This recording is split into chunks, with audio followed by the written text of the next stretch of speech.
평소 같으면 제가 할렐루야 이렇게 인사를 할 텐데 오늘 좀 다르게 인사를 하고 싶습니다. 밤새 안녕하셨습니까? 제가 왜 이렇게 인사를 드리는 줄 아시죠? 저는 평소 10시 전에 잠자리에 듭니다. 그래서 지난밤에 무슨 일이 있었는지 전혀 모르고 편안하게 자다가 새벽 기도 마치고 뉴스를 보니까 그런 엄청난 일이 있었더라고요. 아, 이런 일이 있었구나. 참 초유의 계엄령은 해제는 되었지만 앞으로 어떠한 폭풍우처럼 시간들이 다가올지, 어떤 혼란이 있을지 참 염려도 되고 또 걱정되는 그런 하루를 보낸 것 같습니다. 저뿐만 아니라 많은 국민들이, 또 많은 성도님들이 어젯밤엔 또 밤잠을 설쳐가면서 걱정하시고 기도하시고 또 염려하시고 그러한 여러 감정을 가진 하루를 보내시지 않았나 생각이 듭니다. 이럴 때일수록 더욱 깨어 기도하며 하나님의 은혜를 구하며 나아가는 저와 여러분 되기를 주님의 이름으로 축복합니다. 아멘. 오늘은 은혜의 선순환이라는 제목으로 말씀을 전합니다. 우리 1절의 말씀을 같이 한번 읽어볼까요? 시작. 안즉 그 섬은 멜리데라 하더라. 자, 죽음의 유라굴로 광풍에 휩싸인 알렉산드리아 배가 정처 없이 14일을 표류하다가 15일째 되던 아침에 알 수 없는 한 섬에 가까이 오게 되었습니다. 저 섬으로 가야 됩니다. 이제 상륙 작전을 감행을 하죠. 그런데 그 배의 뱃머리가 그만 바다에 그 모래톱에 탁 박히는 바람에 배는 꼼짝달싹 못하고 거센 파도로 인하여서 배가 끝에서부터 파손되기 시작하죠. 이러다 다 죽겠다 싶어서 모두 배 밖으로 뛰어내립니다. 수영을 잘하는 사람은 그냥 수영해서 가고, 좀 못하는 사람은 부유물 뭐 하나 붙잡고 그거 가지고 모두 섬을 향하여서 이렇게 헤엄을 쳐서 276명의 모든 사람이 다 구조되었습니다. 그리고 구조된 후에 알았는데 그 섬은 멜리데였다라고 합니다. 멜리뎀이 어떤 위치에 있어 제가 말씀을 드렸었죠. 그레데 섬으로부터 800km 떨어진 곳에 있는데 로마라 가는 길목에 있습니다. 얼마나 놀라웠을까요? 지난 14일 동안 선장이나 선원들조차 캄캄한 어둠 속에서 어디로 흘러가고 있는지 전혀 모르는 상황이었습니다. 우리가 도대체 어디로 흘러가고 있을까? 근데 하나님의 한치의 오차도 없는 그 인도하심은 정확히 로마로 가는 길목에 가게 했다라는 거예요. 확률적으로 아무리 계산기를 두드려봐도 불가능한 일인데 하나님은 참 오묘하게 신묘막측하게 정확하게 로마 가는 길목 그 섬에 인도하셨다라는 거예요. 그러면 제가 이런 말씀을 드렸잖아요. 우리의 인생도 그러할 때가 있어요. 유라굴로 광풍이 불어닥치듯 그래서 14일 동안 어디로 가는지도 모르고 표류했던 그 바울과 많은 사람들처럼 어떻게 되는 거지? 앞이 캄캄하고 막막하고 어디로 흘러가는 걸까? 우리 사랑한 자녀를 보면서 도대체 어디로 흘러가는 걸까? 이런 계획이 아니었는데 어디로 틀어진 걸까? 참 답답할 때가 있어요. 근데 성경은 무엇을 말씀합니까? 우리의 삶 가운데 하나님의 선하신 섭리하심이 있다라는 거예요. 우리는 어디로 가는지 알지 못하나 하나님의 큰 물줄기 안에 있기 때문에 하나님의 선하신 방향대로 흘러가고 있다라는 거예요.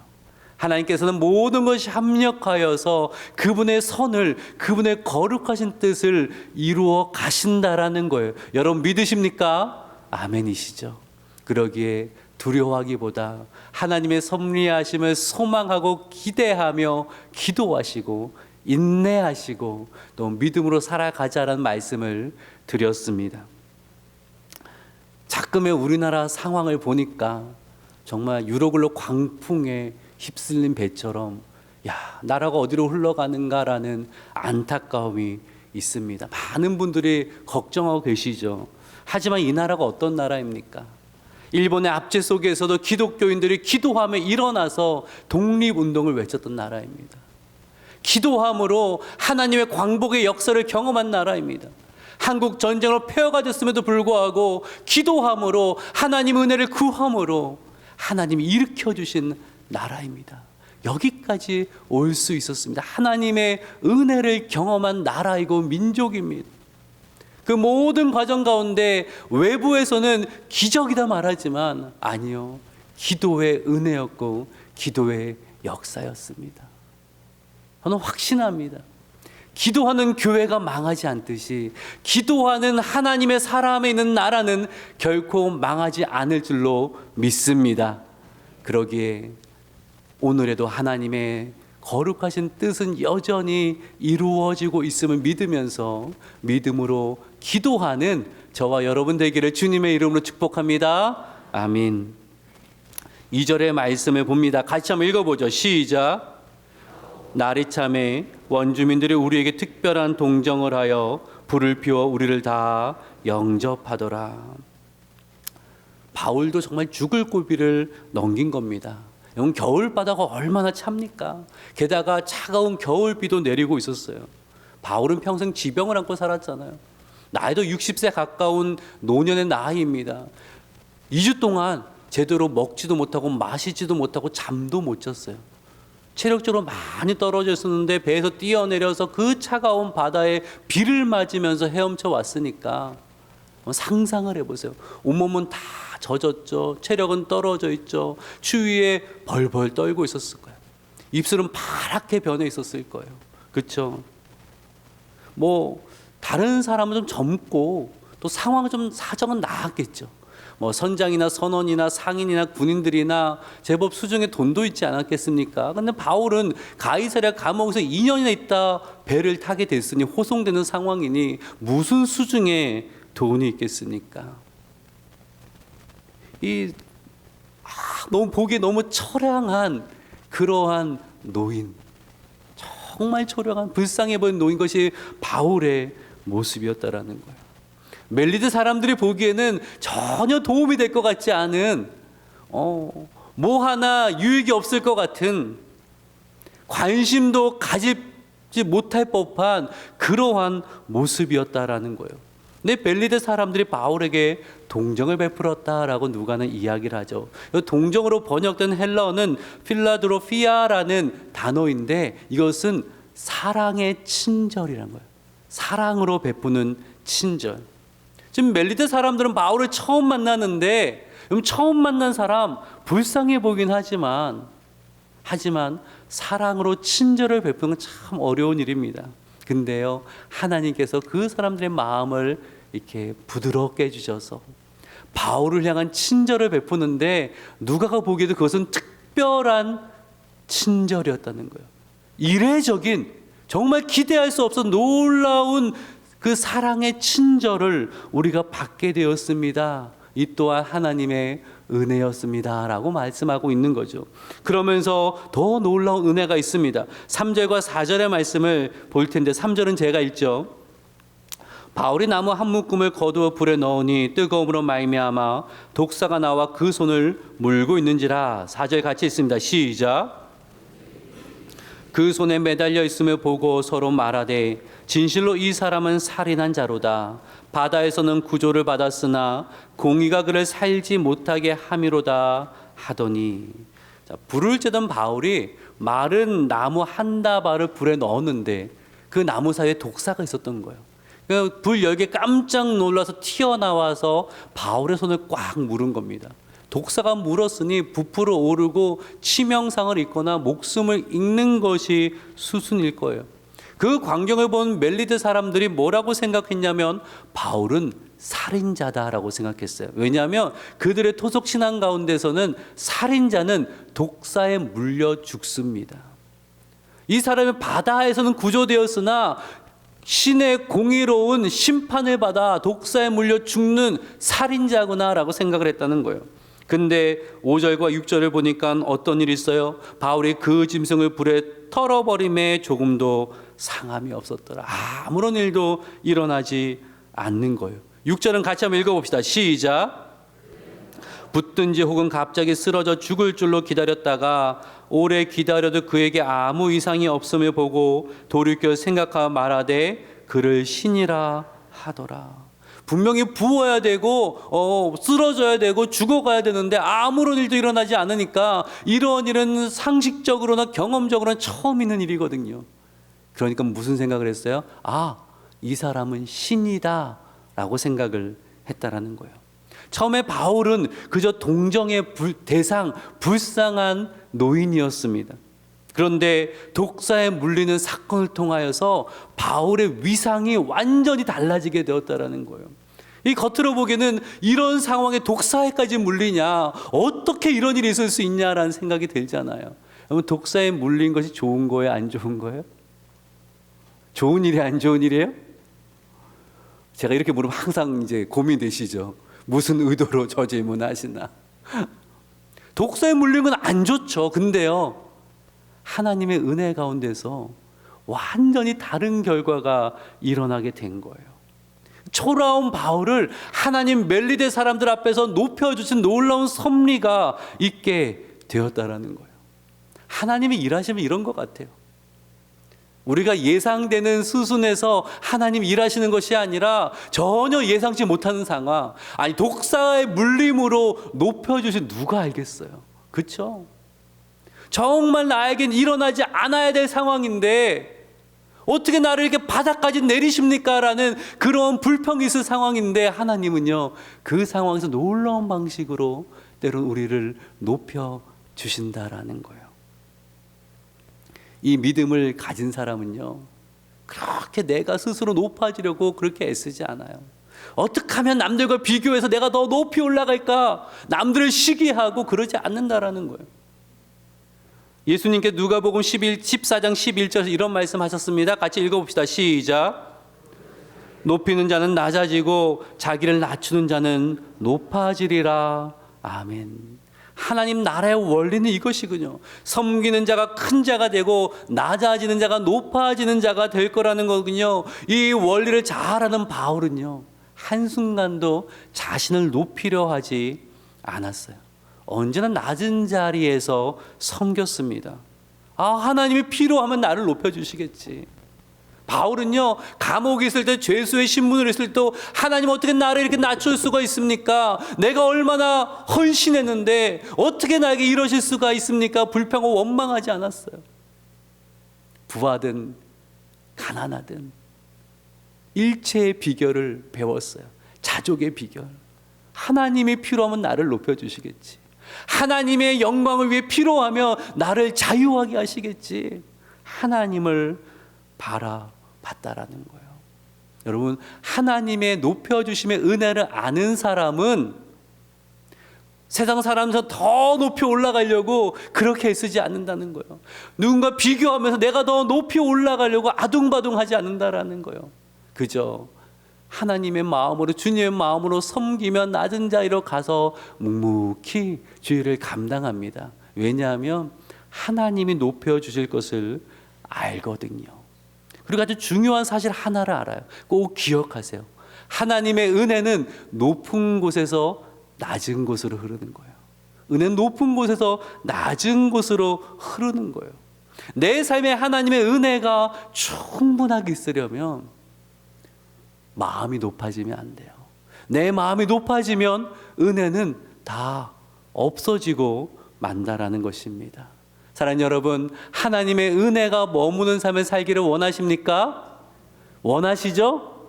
그렇다면 여러분의 마음을 낮추시고 낮은 자리로, 우리 주님처럼 낮은 자리로 나아가시기를 주님의 이름으로 부탁드립니다. 아멘.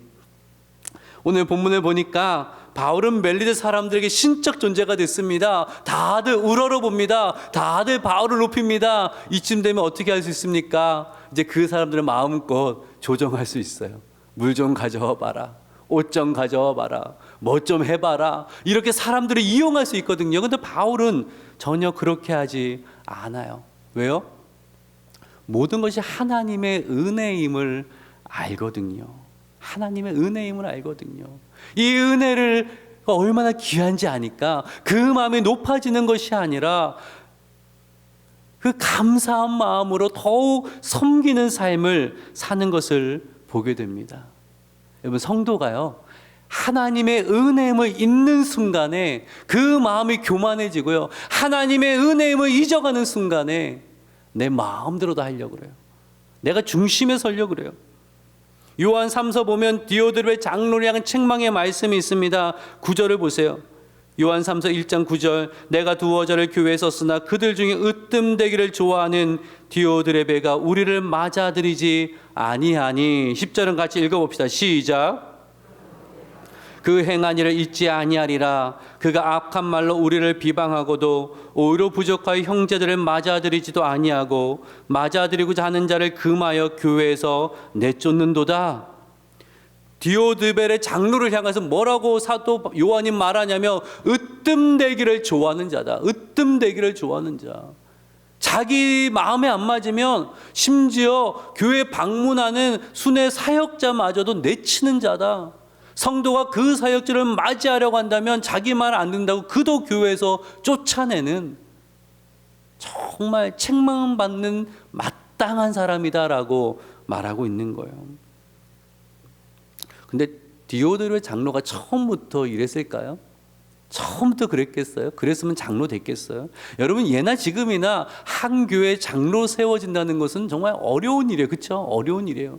여러 가지 면에서 성도의 본이 되어지고 또 교회의 덕을 세우는 사람만이 장로로 세워진단 말이에요. 디오드레베 장로도 그랬을 거예요. 낮은 자리에 신실하게 교회를 섬겼을 거예요. 그런데요, 언제부턴가 마음이 높아지기 시작하는 겁니다. 마음이 높아지니까 은혜가 사라져요. 은혜가 사라지니까 다 내 마음대로 하고 싶은 거예요. 내 뜻대로 움직이기를 원하는 거예요. 주님의 교회인데 마치 내 교회처럼 내 마음대로 다 조정하려고 하는 거예요. 그러니 우리 주님께 책망받는 자가 되고 말았다라는 거예요. 여러분, 나도 모르게 디오드레베가 되고 있지 않은가? 우리가 나를 돌아봐야지 않겠습니까? 나도 모르게 마음이 높아져서 하나님이 주신 은혜는 잃어버리고 그저 내 뜻대로 이루어지기를 원하는 삶을 우리가 살고 있지 않냐라는 거예요. 지금까지 여기까지 올 수 있었던 거 하나님의 은혜 아닙니까? 하나님의 은혜잖아요.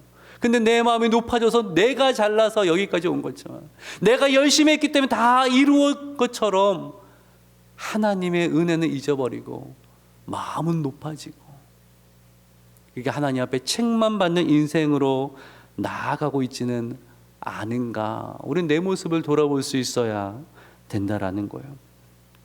8절을 보세요. 바울은요 계속 은혜를 베풉니다. 8절 한번 같이 읽을게요. 시작. 열병과 이질에 걸려 누워있거늘 바울이 들어가서 기도하고 그에게 안수하여 낫게 하매. 잘 보세요. 보블리오가 바울에게 부탁을 한 것이 아니라 바울이 먼저 들어가서 손을 얹고 기도하고 그 결과 낫게 되었다라는 거예요. 바울의 마음 가운데 하나님의 은혜를 받았고 멜리데 사람들의 은혜를 받았으니 어떻게 이것을 베풀 수 있을까? 어떻게 나눌 수 있을까? 그 마음이 가득했다라는 거예요. 또 9절을 보세요. 9절도 같이 읽어볼게요. 시작. 이러므로 섬 가운데 다른 병든 사람들이 와서 고침을 받고, 사람들이 몰려오기 시작해요. 얼마나 좀 쉬고 싶었겠습니까? 그동안 항해로 지쳐 있는데, 근데 오면은 외면하지 않고 감사하니까, 이 모든 하나님의 은혜니까 나 같은 자의 기도를 들으시고 하나님이 치유하시는 게 얼마나 감사한 거예요. 얼마나 감사한 이 치유의 통로가 된 거예요. 그러니 단 한 사람도 외면하지 않고 다 맞이하면서 한 명 한 명 손을 얹고 기도해 주었다라는 거예요. 그렇게 멜리데 선 사람들의 은혜를 받으니까 바울을 선대하죠. 10절도 같이 읽어볼게요. 시작. 떠날 때 우리 쓸 것을 배에 실었더라. 마음이 후해졌다라는 거예요. 그래서 한 3개월 정도 머물렀는데 그동안 모든 부족함이 없도록 다 채워 주었다는 거예요. 은혜를 받았으니 그 은혜를 보답하고 싶어요. 어떻게 해요? 은혜를 베풀므로. 은혜를 베풀므로, 내가 할 수 있는 선에서 은혜를 베풀므로 그렇게 갚아주고 싶은 겁니다. 이것이 바로 은혜의 선순환이라는 거예요. 은혜의 선순환. 내가 은혜를 받았으니까 은혜를 베풀고, 또 나는 또 그 은혜를 받았으니까 누군가에게 또 은혜를 베풀고, 은혜가 계속 선순환돼요. 이런 공동체는 나를 내세우려고 하지 않아요. 내 공로를 이야기하지 않아요. 그저 섬김을 받으려 하지 않아요. 받은 은혜가 있기에 낮은 자리에서 섬기기 소망하게 된다라는 거예요. 제가 유학 시절 겪은 일인데요. 제가 미국으로 이제 유학을 갈 당시 제 아이들이 만 나이로 7살, 4살, 2살이었어요.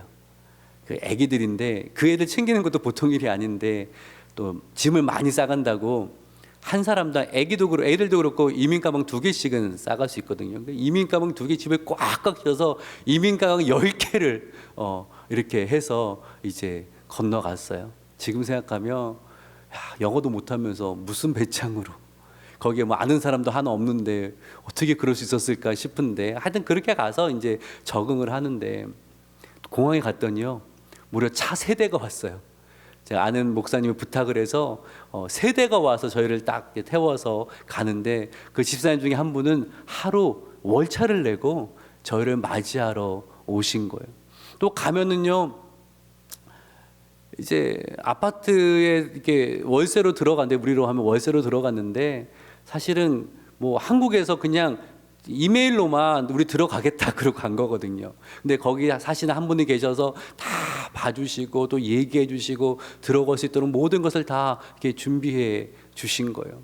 가서 차가 없으니까 장도 못 보죠. 장 본다면 또 누가 와서 태워 장 보게 해주죠. 운전면허 시험 본다면 또 누가 데리고 와서 그거 해주죠. 또 뭐 사야 된다면 또 가서 해주죠. 차 사야 된다면 또 가서 해주죠. 정말 적응할 때까지 많은 사람들 도움을 받았어요. 그러다 보니까 마음이 불편하더라고요. 야, 내가 오랫동안 아는 사람도 아니고 처음 보는 사람들 도움을 이렇게 받아도 되는가, 참 마음이 불편했을 때 한 분이 저에게 이런 말씀하셨어요. 목사님, 불편하지 마세요. 저희도 처음 미국에 왔을 때 누군가 이렇게 다 도와줬어요. 그리고 목사님도 적응하고 어느 정도 안정이 되면 또 누군가 처음 오면 그렇게 도와주시면 돼요. 그러니까 마음이 한결 가벼워지더라고요. 나도 누군가 도와줘야겠다. 그래서 누군가 오면요, 공항 같이 필요하면 제가 갈게요. 은행 도와주려면 제가 해드릴게요. 누가 심지어 이사 가면 제가 도와줄게요. 바쁜 학업 중에 좀 제쳐두고 하여튼 달려가는데 늘 기뻤어요. 감사했어요. 왜냐하면 제가 받은 은혜가 어떤 건지, 얼마나 귀한 건지 아니까. 내가 그 은혜를 보답할 수 있는 것은 또 누군가에게 그 은혜를 베푸는 거거든요. 그래서 우리 그 신학교의 유학생 공동체는 참 분위기가 좋았어요. 왜냐하면 그게 전통이었어요.